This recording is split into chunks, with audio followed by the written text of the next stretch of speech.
시간 다 같이 침묵으로 기도하심으로써 하나님 앞에 거룩한 예배를 드리겠습니다.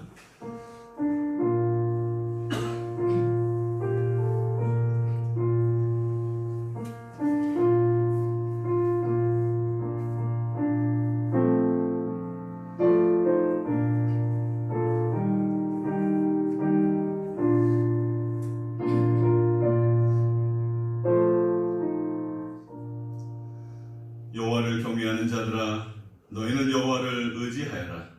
그는 너희의 도움이시요 너희의 방패시로다. 여호와께서 우리를 생각하사 복을 주시되 이스라엘 집에도 복을 주시고 아론의 집에도 복을 주시며 높은 사람이나 낮은 사람을 막론하고 여호와를 경외하는 자들에게 복을 주시리로다. 하나님은 영이시니 예배하는 자가 영과 진리로 예배할지니라. 아멘. 사망의 줄이 두르고 수월의 고통이 임할 때 크신 사랑과 권능의 발로 구원하여 주신 하나님, 나의 힘이 되시고 능력이 되시며 구원의 뿔이 되신 하나님께 감사와 찬양과 영광을 올려드립니다. 예배하는 이 시간, 세상에서 시달렸던 모든 걱정과 근심과 무거운 짐을 다 내려놓게 하시고 하나님의 품 안에서 평안과 안식을 누리게 하여 주옵소서. 구원의 잔을 높이 들고 우리의 입을 크게 열어 기쁨과 감격의 찬송을 드리오니 영광을 받으시고 예비하신 말씀과 은혜로 우리의 심령을 만족하게 채워 주옵소서. 하나님만 홀로 영광 받으시기를 원하오며 예수님의 이름으로 기도하옵나이다. 아멘. 우리 다 같이 일어나셔서 찬송가 621장 찬양 드립니다.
성시교독은 77번 요한복음 3장입니다.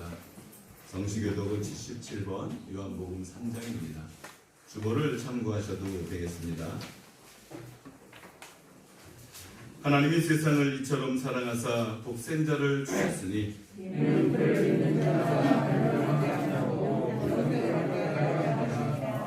하나님이 그 아들을 세상에 보내신 것은 그로 말미암아 세상이 구원을 받게 하려 하심이라. 믿지 아니하는 자는 하나님의 독생자의 이름을 믿지 아니하므로 그 정죄는 이것이니 곧 빛의 세상에 왔으되 사람들이 자기의 악으로 빛보다 어둠을 더 사랑하는 것이라. 악을 행하는 자마다 빛을 미워하여 빛으로 오지 아니하나니 진리를 따르는 자는 빛으로 오나니 이는 그 행위가 하나님 안에서 행한 것임을 나타내려 함이라 하시니라. 아멘. 사도신경으로 신앙을 고백합니다. 전능하사 천지를 만드신 하나님 아버지를 내가 믿사오며 그 외아들 우리 주 예수 그리스도를 믿사오니 이는 성령으로 잉태하사 동정녀 마리아에게 나시고 본디오 빌라도에게 고난을 받으사 십자가에 못 박혀 죽으시고 장사한 지 사흘 만에 죽은 자 가운데서 다시 살아나시며 하늘에 오르사 전능하신 하나님 우편에 앉아 계시다가 저리로서 산자와 죽은 자를 심판하러 오시리라. 성령을 믿사오며 거룩한 공예와 성도가 서로 교통하는 것과 죄를 사하여 주시는 것과 몸이 다히 사는 것과 영원히 사는 것을 믿사옵나이다. 아멘. 다 자리에 자리에 앉으셔서 찬송가 67장 찬송회에 윤철 목사님께서 우리를 대표해서 기도해 주시겠습니다.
전능하신 하나님 아버지 감사합니다. 아멘. 지난 한 주간 동안 우리를 세상 가운데 흩어두셨다가 오늘 귀하고 복된 날 저희들을 불러주셔서 함께 예배드리게 하심을 감사합니다. 아멘. 이 시간 저희들 친히 함께하여 주시고 은혜 위에 은혜를 더하여 주옵소서. 아멘. 하나님 아버지 들꽃교회 하나님께서 세워주셨사오니 하나님의 큰 뜻이 있는 줄로 믿습니다. 아멘. 이 교회는 하나님의 교회요 진리의 기둥과 터라고 말씀하여 주셨사오니 이 교회 안에서 날마다 믿음의 역사와 사랑의 수고와 소망의 인내가 있는 교회가 되게 하여 주옵소서. 아멘. 그리하여 하나님께는 큰 영광을 돌리는 교회가 되게 해주시고 아멘. 세상을 향하여 빛과 소금의 사명을 잘 감당하여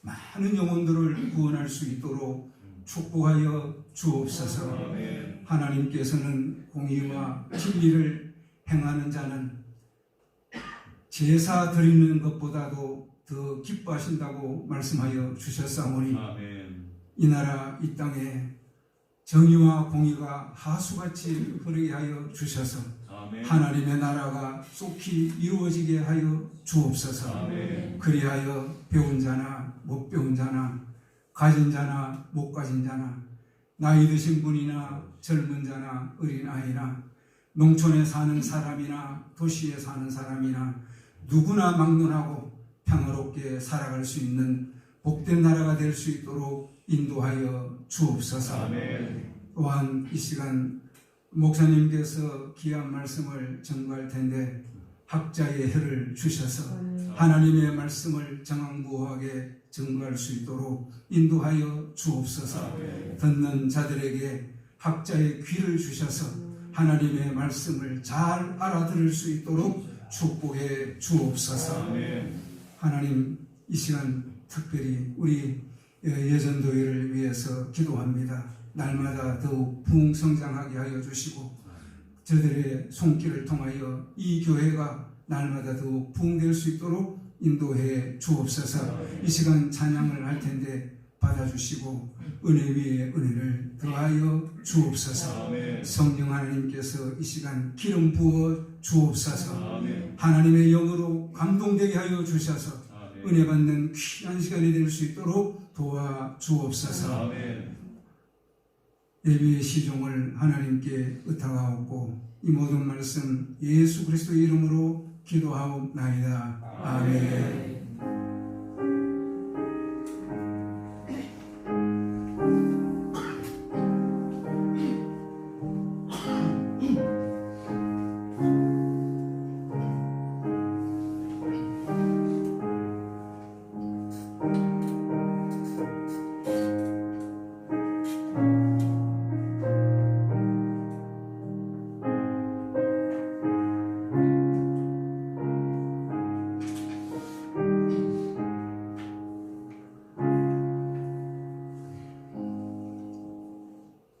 오늘 우리에게 주시는 하나님의 말씀은 누가복음 14장 25절에서 33절의 말씀입니다. 누가복음 14장 25절에서 33절의 말씀입니다.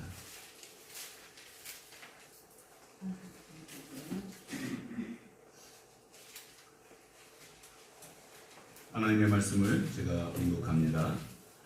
수많은 무리가 함께 갈새 예수께서 돌이키사 이르시되 무릇 내게 오는 자가 자기 부모와 처자와 형제와 자매와 더욱이 자기 목숨까지 미워하지 아니하면 능히 내 제자가 되지 못하고 누구든지 자기 십자가를 지고 나를 따르지 않는 자도 능히 내 제자가 되지 못하리라. 너희 중에 누가 망대를 세우고자 할진대 자기의 가진 것이 준공하기까지에 촉할는지 먼저 앉아 그 비용을 계산하지 아니하겠느냐. 그렇게 아니하여 그 기초만 쌓고 능히 이루지 못하면 보는 자가 다 비웃어 이르되 이 사람이 공사를 시작하고 능히 이루지 못하였다 하리라. 또 어떤 임금이 다른 임금과 싸우러 나갈 때에 먼저 앉아 1만 명으로서 저 2만 명을 거느리고 오는 자를 대적할 수 있을까 헤아리지 아니하겠느냐. 만일 못할 터이면 그가 아직 멀리 있을 때에 사신을 보내어 화친을 청할지니라. 이와 같이 너희 중에 누구든지 자기 모든 소유를 버리지 아니하면 능히 내 제자가 되지 못하리라. 아멘. 이 시간 여전대에 나오셔서 하나님께 찬양드리겠습니다.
예수님께서 갈릴리를 떠나서 예루살렘으로 가까이 오실 때 수많은 사람들이 예수님을 따랐습니다.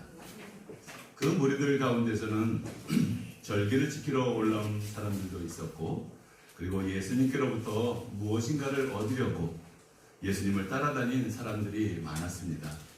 예수님께서 가시는 곳곳마다 병든 자를 치유해 주시고, 그리고 귀신 들린 자를 깨끗하게 하시고, 그리고 떡 5개와 물고기 2마리로 남정만 5,000명이나 먹이신 그러한 기적들을 행하셨기 때문입니다.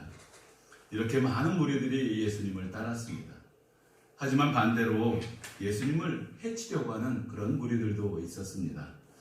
예수님께서 당시 지도자들에게 그 외식하는 자로 그렇게 정하시고, 율법을 지키려고 하는 지도자들이 오히려 율법을 폐하려고 하는 그런 해석과 행위들을 하는 것을 보고 책망하셨기 때문입니다.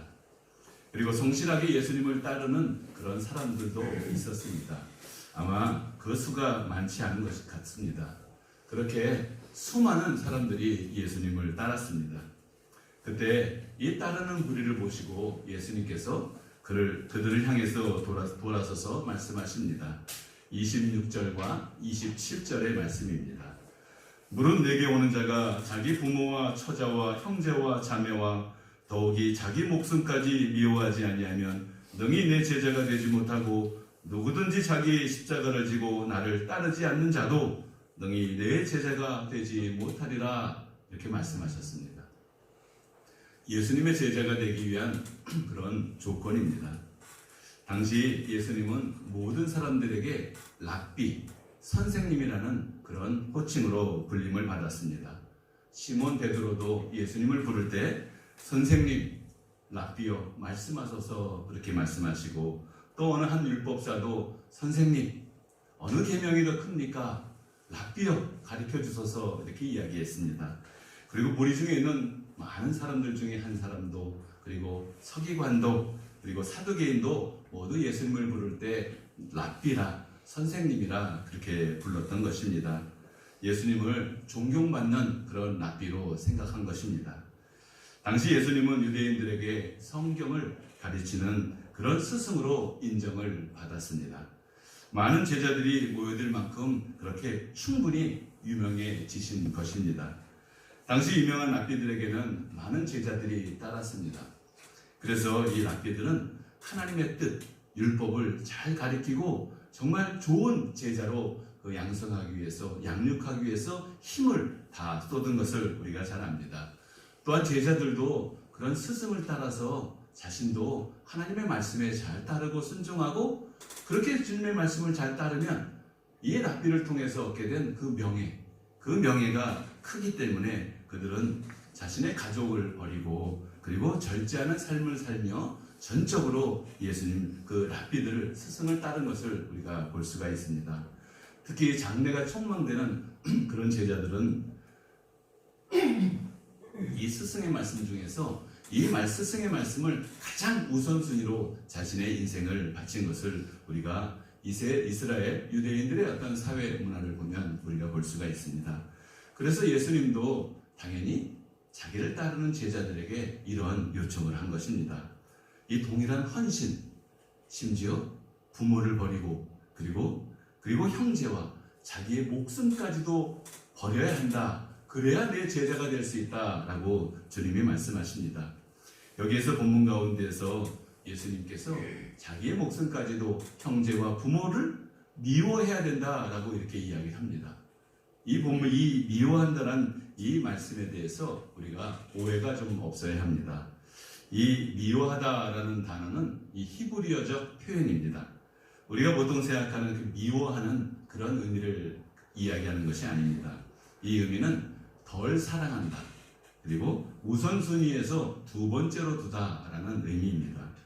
창세기 29장 31절에 보면 이 야곱이 레아와 라헬을 사랑하지 않았습니까? 그때 이 라헬은 사랑을 받는 자고 이 레아는 미움을 받는다라고 하는 히브리어 단어 세누아라는 단어를 사용하는데, 그것은 미움을 받았다라는 의미를 가지고 있지만 실제적인 의미는 두 번째로 사랑을 받았다라는 그런 의미가 있는 것입니다.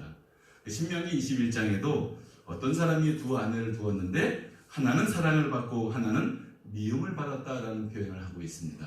그때 마찬가지로 사용된 이 세노아라고 하는 미움을 받았다라고 하는 표현은 가장 사랑하는 아내 다음으로 사랑을 받았다라는 그런 의미입니다. 그래서 오늘 읽은 26절의 말씀을 사실 그런 의미로 다시 우리가 읽어보면 내게 오는 자가 자기 부모와 처자와 형제와 자매와 더욱이 자기 목숨보다 나를 더 사랑하지 않는 자는 나의 제자가 될 수 없다라고 그런 의미로 우리가 해석하고 받아야 합니다. 하나님은 우리들에게 말씀하실 때 부모를 사랑하고 그리고 이웃을 사랑하는 것을 가장 중요한 계명으로 우리에게 주셨습니다.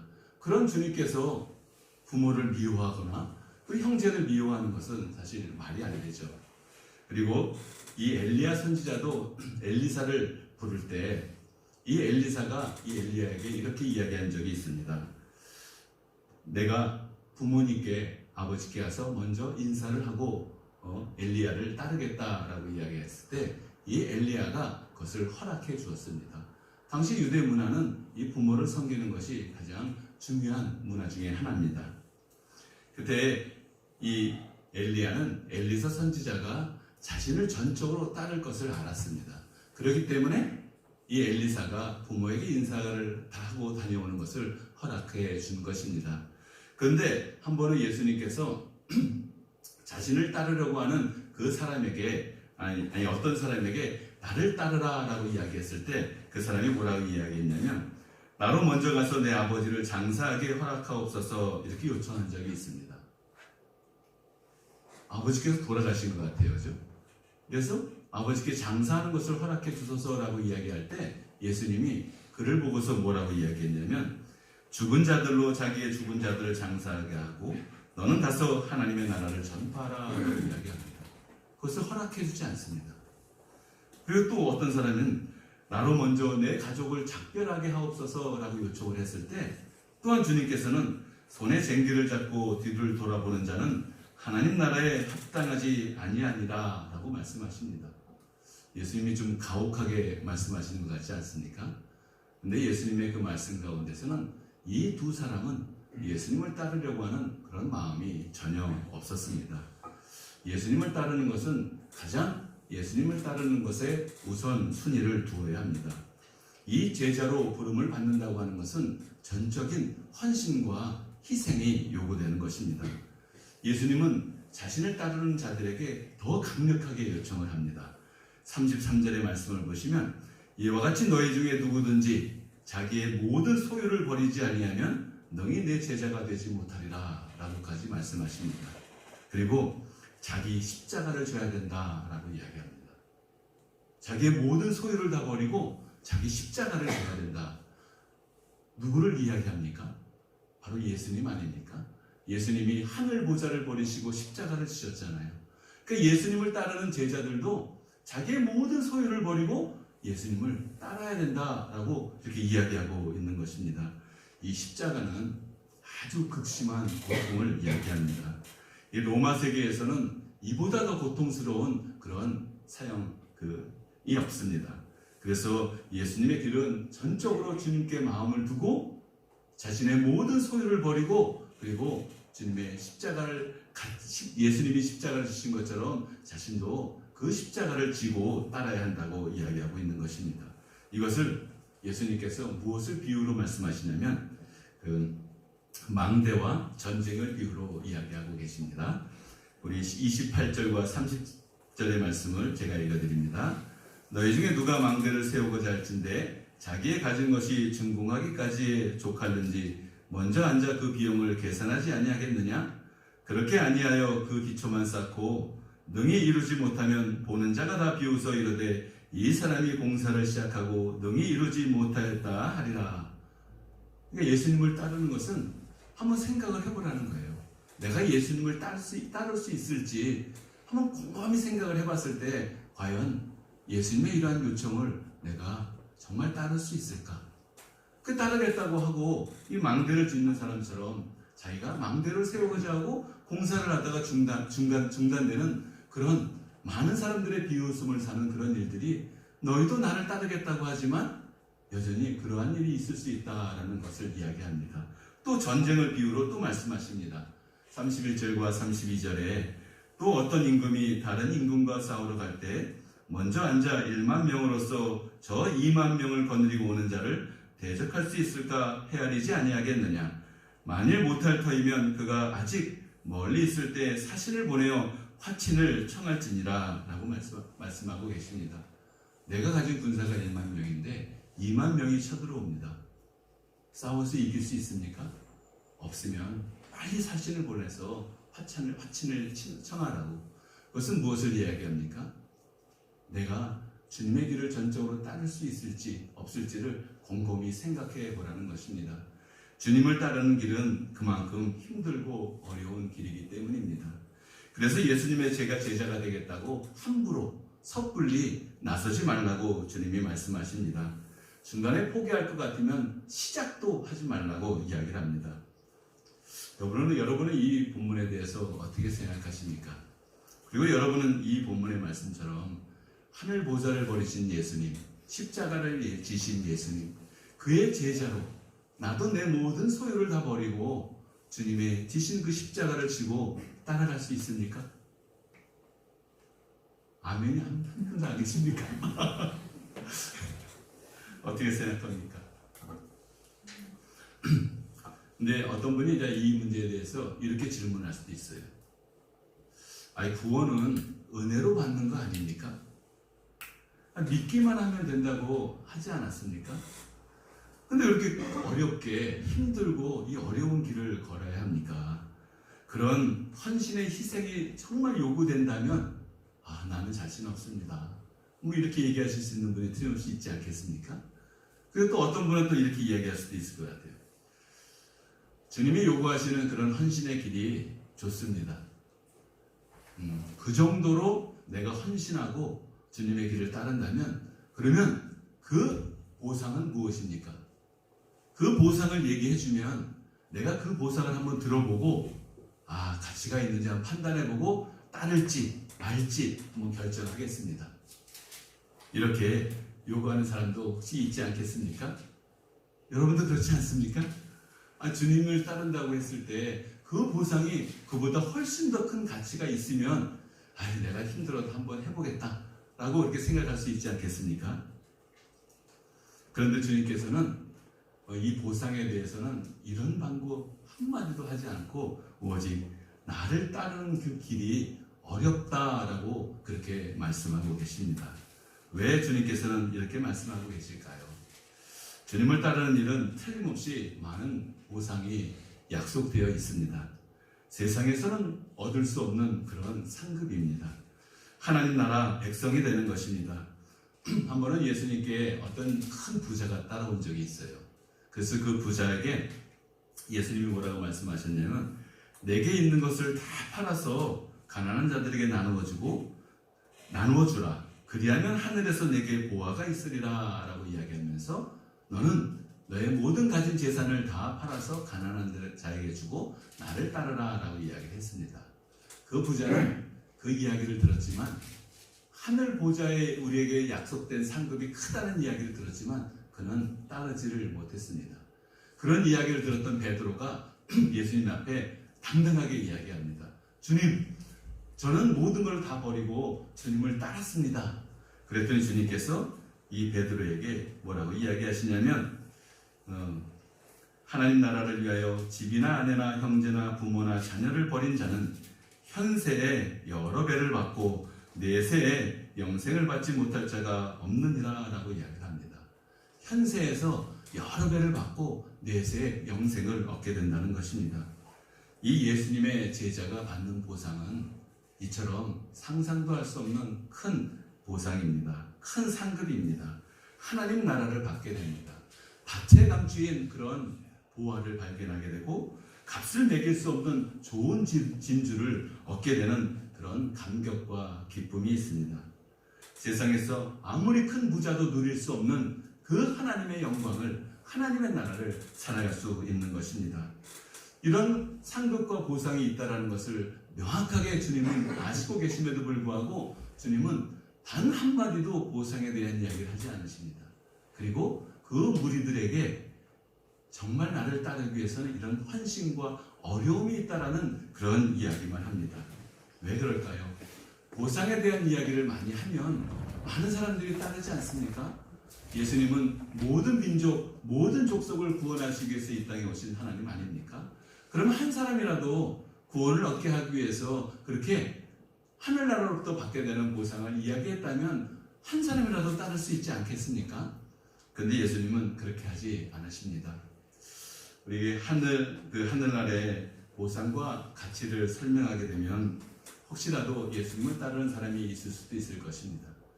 그 이슬람에 있는 무슬림들은 이런 자신들이 가지고 있는 코란의 그 교리를 따라서 자신의 생목을 자살 테러라는 것을 막 할 수 있을 정도로 그렇게 자신의 내세 인생을 위해서 자신의 목숨을 서슴없이 내놓습니다.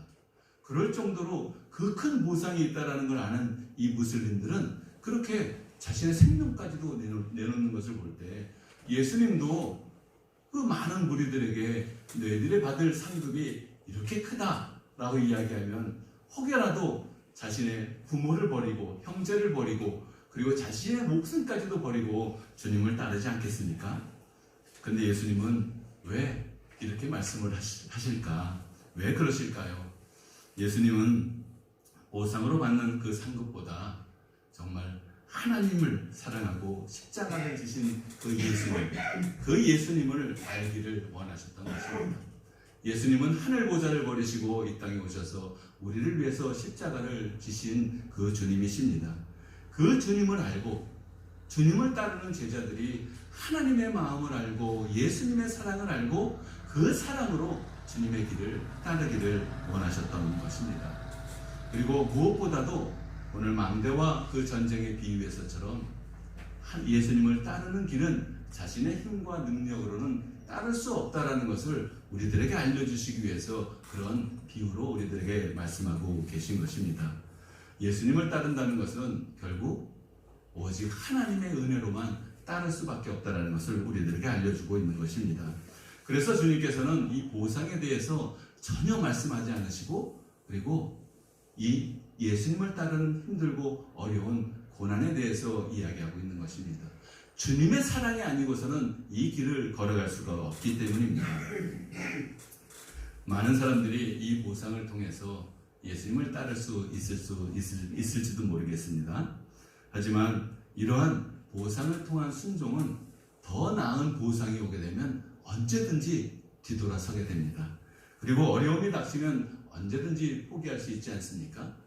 우리가 그 사례를 너무나도 많이 보았습니다. 예수님의 제자들, 특히 베드로를 비롯해서 많은 제자들이 자신의 모든 것을 버리고 예수님을 따른다고 고백하고 그렇게 예수님을 따랐습니다. 하지만 주님께서 잡히시던 날, 그날 어떻게 됐습니까? 모든 제자들이 예수님을 버리고 떠나지 않았습니까? 심지어는 베드로는 예수님을 저주하기까지 했습니다. 이런 사람의 연약함, 사람의 힘으로는 주님의 길을 절대 따를 수 없다는 것을 우리는 성경을 통해서 또한 우리 자신을 통해서 너무나도 잘 알고 있습니다. 결정적인 순간에 언제든지 배신할 수 있는 그런 존재가 바로 우리들인 것입니다. 주님께서 함께 하실 때는 아주 담대하게 이야기합니다. 주님, 나는 주님을 따릅니다. 무슨 일이 있어도 목숨 걸고 주님을 따릅니다. 하지만 그 시험대 앞에 딱 섰을 때, 나에게 어려움이 딱 닥쳤을 때는 어떻게 됩니까? 언제든지 주님을 배신하는 것이 우리들입니다. 우리의 믿음도 마찬가지입니다. 시험 때 올라가 봐야 합니다. 그때 우리의 믿음이 참된 믿음인지를 알게 됩니다. 이 사람은 자신이 가장 사랑하는 것에 지배를 받습니다. 알코올 중독자는 뭐에 지배를 받습니까? 이 술에 지배를 받습니다. 그래서 자신이 이 알코올 중독에 걸렸다는 것을 이 알코올 중독자는 그것을 너무나 잘 알아요. 그래서 자기가 알코올 중독에 걸렸다는 것을 너무나 증오합니다. 그리고 다시는 술을 먹지 않겠다고 고백합니다. 하지만 어떻습니까? 딱 한 모금만 먹어도 그는 술이, 자기가 가장 사랑하는 그 술이 자기를 강하게 이끌 때 그는 아무런 힘을 발휘하지 못합니다. 일 중독자도 마찬가지입니다. 자기 자녀를 진심으로 사랑하겠다고 이야기하면서 내가 오직 일보다는 우리 가족을 더 소중하게 여긴다라고 생각하며 살지만, 결심하지만 또 그에게 일이 닥치면 어떻게 합니까? 나는 일이 너무 좋아. 일이 나에게 주는 보상이 너무나도 기뻐 라고 이야기하면서 결국 자녀를 떠나버리고 맙니다. 간음하는 사람도 마찬가지입니다. 진심으로 배우자에게 아니 그 사람은 당신의 사랑에 비해서는 아무것도 아니야. 신경 쓰지 마 라고 이야기하지만 정작 이 부정을 저지를 때는 자신에게 당한 그 욕정이 배우자보다 더 살아나게 됩니다. 마찬가지로 이 범죄하는 그리스도인, 온전한 믿음을 갖지 않고 예수님을 가장 사랑하지 못하는 이 그리스도인은 나는 예수님을 사랑합니다 라고 말을 하기도 하지만 여전히 불순종과 거역의 순간에는 예수님보다 죄를 더 사랑합니다. 결국 사람은 자신이 가장 사랑하는 것에 지배를 받는 것입니다. 그래서 예수님은 이 보상보다도 먼저 나를 사랑해야 된다는 것을 이 제자들에게 이야기하고 있는 것입니다. 주님을 사랑하는 것이 중요합니다. 어떤 의무나 그 결심 때문이거나 하나님의 진노를 피하기 위해서거나 상급이 그 원인이 되어서는 안 됩니다. 오직 예수님을 사랑하는 것, 예수님을 사랑하는 그 기쁨이 내가 주님의 길을 걸어갈 수 있는 그 힘의 근원이 되어야 되는 것입니다. 그래서 느헤미야는 여호와를 기뻐하는 것이 우리의 힘이다 라고 고백하고 있는 것입니다. 예수님은 자신의 제자들이 이 예수님으로부터, 하나님으로부터 받게 되는 그 상급을 기대하기보다는 예수님을 사랑하고 예수님이 이 땅에 오셔서 모든 생명을 구원하시기 위해서 오셨다는 그 진리를 깨닫고 주님의 사랑으로 나도 사랑하며 살겠다라고 하는 그런 주님을 사랑하는 그런 마음으로 따르기를 원하셨던 것입니다.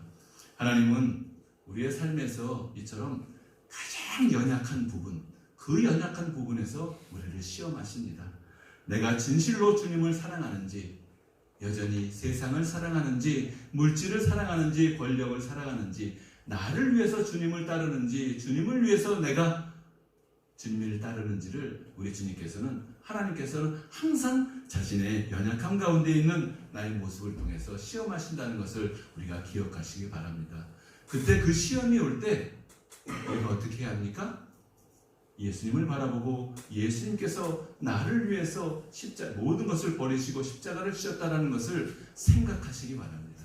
그래서 주님은 망대와 전쟁을 통해서 우리들에게 이야기하는 것이 생각해보라, 생각해보라, 계산해보라. 너희들이 할 수 있느냐? 너희들이 따를 수 있느냐? 너희들에게 주어진 이 은혜는 나의 너희들을 향한 선물이다 라는 것을 우리들에게 이야기하고 있는 것입니다. 이 성경에는 이 영적인 약함에 대해서 많은 표현들이 있습니다. 가난함, 심령이 가난함, 영이 겸손함, 상한 마음, 겸손한, 애통하는 자, 의에 줄인 자, 이런 단어들이 영적인 그런 약함을 의미하는 단어들입니다. 그런데 이 영적인 약함이라는 이 단어를 사용하는 사람들은 바로 이 세상에서 가장 강한 사람이라고 우리가 성경을 통해서 볼 수가 있어요. 바로 자기는 아무것도 아니고 오직 하나님의 도움이 없이는 살 수 없다라고 하는 이 고백하는 사람들, 그 사람들이 자신은 할 수 없다라는 그 고백을 드릴 때, 오직 주님의 은혜로만 내가 주님의 길을 따를 수 있다라는 그 고백을 주님께 드릴 때, 십자가를 지신 그 주님이 우리의 심령 가운데서 우리와 함께 하시고 우리가 능히 예수님의 그 제자로 살아갈 수 있도록 우리를 인도하신다는 것을 성경은 우리들에게 이야기하고 있는 것입니다. 우리가 잘 알고 있는 그 믿음의 조상들, 아브라함을 비롯해서 많은 성경의 위인들, 그 위인들을 우리가 성경을 읽다 보면 참 대단하다. 어떻게 이렇게 믿음을 가질 수 있을까? 다윗과 같은 사람 보세요. 그 골리앗을 이길 때 오직 예수 그리스도 하나님의 그 능력으로 이기지 않습니까? 이런 위대한 인물들을 사실은 조금 더 면밀히 살펴보면 그들의 믿음은 그렇게 좋은 믿음이 아니었다는 것을 우리는 알 수 있습니다. 끝까지 인내하시며 그들과 함께 하시는 그 하나님을 깨닫게 하시는 그 하나님을 발견할 때 그들에게 힘이 있었다는 것을 우리가 볼 수 있습니다. 아브라함은 언제 주님께 그 믿음을 인정받았습니까? 자신이 생산할 수 있는 능력이 없다는 것을 깨달았을 때 그는 하나님으로부터 믿음을 인정받았습니다. 그리고 이스라엘 백성들은 홍해에서 이집트 그 군대들이 막 몰려와서 유일한 소망은 하나님밖에 없다는 것을 깨달았을 때 하나님이 그들의 힘이 되었습니다. 그리고 삼손도 마찬가지입니다. 오직 하나님의 영이 그와 함께할 때 그가 힘을 얻게 되었고, 야곱도 형 때문에 두려움을 떨고 있을 때, 자신은 아무것도 아니라는 것을 깨닫게 되었을 때 그가 승리의 삶을 살기 시작했던 것입니다. 그리고 결정적인 연약함, 예수님의 십자가입니다.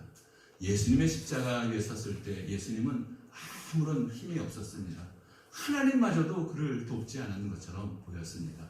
하지만 예수님의 십자가의 능력은 온 세상을 구원하는 그런 능력으로 하나님께 인정받지 않았습니까? 그런 것처럼 이 믿음의 우리 선진들이 하나님 앞에서 나의 존재가 생각해 보았을 때 나는 아무것도 아니라는 것을 깨달았을 때 그들 안에서 역사하신 하나님의 능력이 그를 통해서 이 세상에 힘과 권능을 보여준 것을 우리가 볼 수가 있습니다. 그렇습니다. 우리는 삶의 모든 순간에 예수님을 처음 만났을 때처럼 주님, 내 힘으로는 아무것도 할 수 없습니다 라고 고백할 때 주님께서 우리와 함께 하시고 우리 안에서 역사하셔서 힘과 권능으로 우리가 진정한 제자의 삶을 살 수 있게 되는 것이라고 우리들에게 이야기합니다. 그래서 사도 바울도 내게 능력 주시는 자 안에서 내가 모든 것을 할 수 있다라는 그 고백은 내게 능력 주시는 자 안, 예수 그리스도 하나님을 통해서만 내가 모든 것을 할 수 있다라는 그런 고백입니다. 그런 것처럼 우리는 내가 내 힘과 내 능력이 아니라 오직 예수 그리스도 그 하늘 보좌를 버리시고 이 땅에 오셔서 우리를 위해서 십자가를 주신 그 주님, 그 주님을 사랑하는 그 사랑으로 우리는 능히 주님의 길을 걸어갈 수 있다는 것을 오늘 본문을 통해서 저희들에게 이야기하고 있습니다. 사랑하는 성도 여러분, 예수님이 우리를 주님의 제자로 부르셨습니다. 하나님의 나라, 하나님의 자녀로 삼으시기 위함입니다. 세상에 무엇으로도 얻을 수 없는 그런 가치와 보상입니다. 값진 은혜입니다. 오직 하나님의 은혜로만 얻을 수 있는 그 큰 하나님의 선물입니다. 그것을 믿음으로 우리가 얻을 수 있습니다.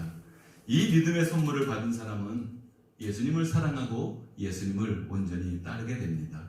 보상이나 두려움 때문에 주님을 따르는 것이 아닙니다. 진정으로 주님을 사랑하는 마음으로 주님을 따르게 됩니다. 자신의 약함을 인정합니다. 하늘 보좌를 버리시고 십자가를 지신 주님의 능력이 우리와 함께한다는 것을 깨닫게 됩니다. 주님의 사랑으로 완전히 변화된 삶을 살아가게 되는 것입니다. 진정으로 주님을 따를 수 있는 그런 존재로 변화됩니다. 내 모든 소유를 다 드려도 감격과 기쁨이 넘쳐납니다. 이 은혜를 우리 들곳의 모든 성도들이 누리며 이러한 충만함으로 하나님의 은혜와 사랑에 그 풍성한 생명을 누리며 살아가길 주님의 이름으로 축복합니다. 한량없는 은혜를 우리에게 부르시는 은혜로 우리를 부르시는 주님, 주님의 사랑하는 자녀들이 오직 주님만을 사랑하며 주님의 길을 걸어갈 수 있도록 힘과 능력을 더하여 주시옵소서. 주님의 마음으로 세상을 바라보며 주님의 사랑으로 세상을 사랑하며 주님을 기쁘시게 하는 모든 성도들이 될 수 있도록 은혜를 덧입혀 주옵소서. 감사드리며 거룩하신 예수님의 이름으로 기도하옵나이다. 아멘. 우리 이 시간은 찬송가 445장 드리면서 하나님 앞에 예물을 드리겠습니다.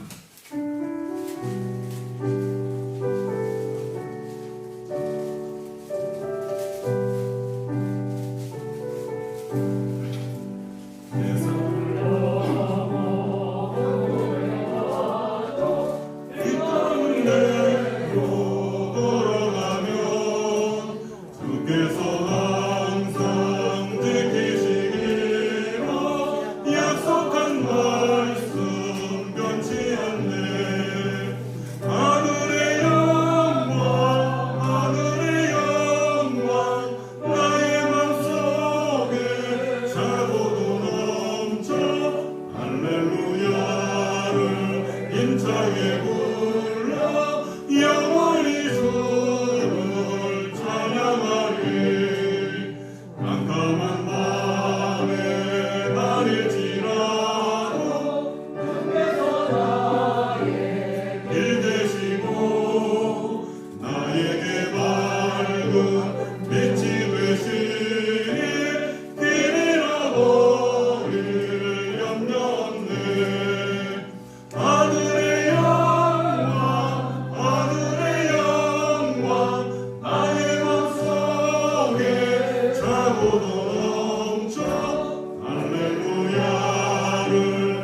힘차게 불러 영원히 주를 찬양하리. 광명한 금이 마음에 받아 찬란한 천국 바라보고 할렐루야를 힘차게 불러 날마다 빛에 걸어가니. 하늘의 영광 나의 맘속에 사고도 넘쳐. 할렐루야를 힘차게 불러 영원히 주를 찬양하리. 아멘. 하나님, 은혜와 사랑이 풍성하신 우리 주님, 오늘도 은혜 가운데 함께 해주심에 감사드립니다. 주님의 사랑을 깨닫고 믿음으로 말씀에 순종하는 주의 사랑하는 모든 제자들이 되어질 수 있도록 하나님 축복하여 주옵소서. 오직 주님께서 우리들에게 베풀어 주신 그 은혜에 감사하며 하나님 마음을 담아서 정성을 다해 주님 앞에 예물을 올려드립니다. 11조와 감사와 선교와 추정 헌금으로 주님 앞에 드립니다. 모든 것이 주님의 은혜입니다. 주님께 심어 싸우니 심은 대로 거두게 하시고 하나님의 은혜를 따라 30배, 60배, 100배의 은혜로 풍성케 하여 주옵소서. 항상 차고 넘쳐 모든 사람들에게 나누어 주어 부어주는 그런 복된 인생이 되게 하여 주옵소서. 또한 육신의 질병으로 고통받고 있는 주의 사랑하는 자녀들이 있습니다. 하나님의 권능으로 치유하여 주옵소서. 온전한 치유와 회복이 있게 하시고 감격과 기쁨이 넘쳐나게 하여 주옵소서. 하나님, 주의 사랑하는 모든 성도들 참된 평강 가운데서 이 땅에서 하나님의 나라를 온전히 누리며 살아갈 수 있도록 하나님 축복하여 주시옵시고, 또 이 한 주간도 믿음으로 승리할 수 있도록 하나님 더하여 주옵소서. 힘과 능력으로 하나님 공급해 주시고 함께 하시는 그 하나님을 아버지 느끼고 누리며 사랑하며 살아가는 복된 한 주간 되게 하여 주옵소서. 예수님의 이름으로 기도하옵나이다. 아멘.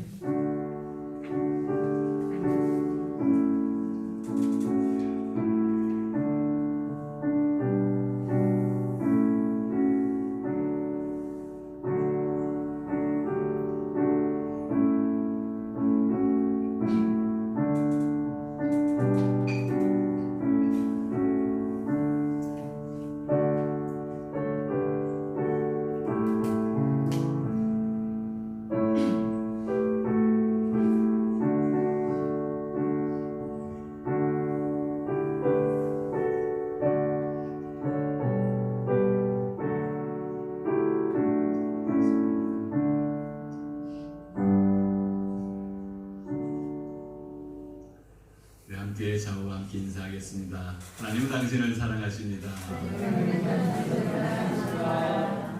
다시 한번 인사할게요. 당신은 주님의 제자입니다. 우리는 이미 하나님의 사랑으로 예수님의 제자가 되었습니다. 그 은혜를 누리기를 소망합니다. 계속해서 지금 다니엘 기도회가 진행되고 있습니다. 그래서 21일까지는 우리가 계속 저녁 7시 반부터 한 10시 정도에 끝이 나니까 그때까지 한 2시간 반, 좀 더 길게 기도하시는 분들은 한 3시간 정도 참여하는데, 이 작지 않은 시간이지만 함께 할 때 또 큰 은혜가 있지 않습니까? 그런 것처럼 우리 다니엘 기도회에 같이 참석해서 함께 기도하고 은혜 받는 그런 시간을 누리길 소망합니다. 그리고 여러분들 가을 이번에 얄리하고 또 김장 은혜 가운데 다 함께 모여서 이렇게 너무나도 귀한 시간을 보냈습니다. 너무나도 감사하고 너무 감격스러워요. 이렇게 같이 모여서 이렇게 교회를 위해서, 그리고 어려우신 분들을 위해서 이렇게 나누기 위해서 준비하는 그 마음이 너무나 소중하고 정말 주님의 마음을 제가 느끼게 됩니다. 많은 기도와 참여해 주신 모든 분들께 감사하고, 우리 한번 박수 한번 할까요? 감사합니다. 그리고 우리가 매월 셋째 주는 선교헌금을 드리고 넷째 주는 탄자니아 동전 모으는 그런 주일로 우리가 모여서 드리지 않습니까?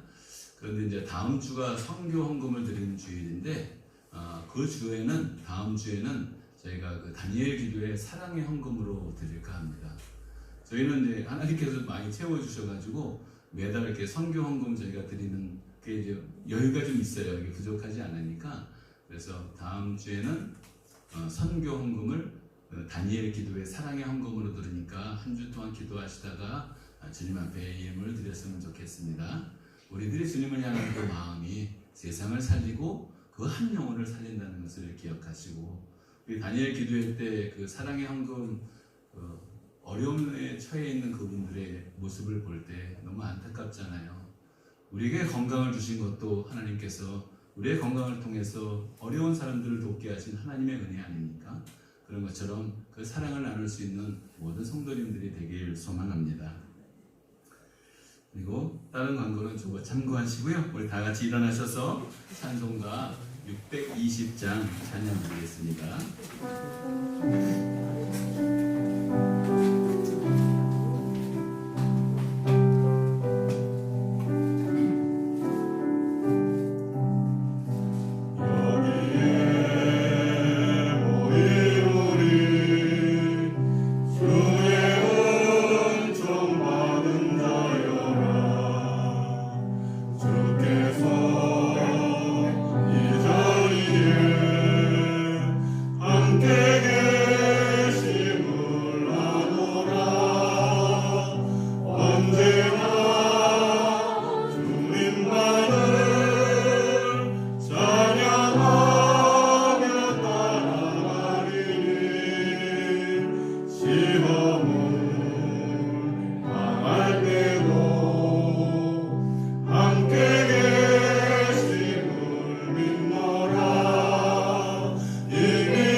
이제는 우리에게 생명을 주시기 위해서 이 땅에 오신 우리 주 예수 그리스도의 은혜와 그의 사랑하는 독생자를 주시기까지 우리를 사랑하시는 하나님의 극진하신 사랑하심과 우리에게 믿음을 주시며 구원에 이르게 하시는 성령님의 감화, 감동, 역사, 교통, 충만하심이 이 시간 주님을 사랑하며 주님의 제자로 살아가기를 다짐하며 머리 숙인 모든 성도들 머리머리 위에, 그 가족들과 권속들 위해, 이 나라와 이 민족과 한국교회 위해 이제로부터 영원까지 함께 하시기를 간절히 축원하옵나이다.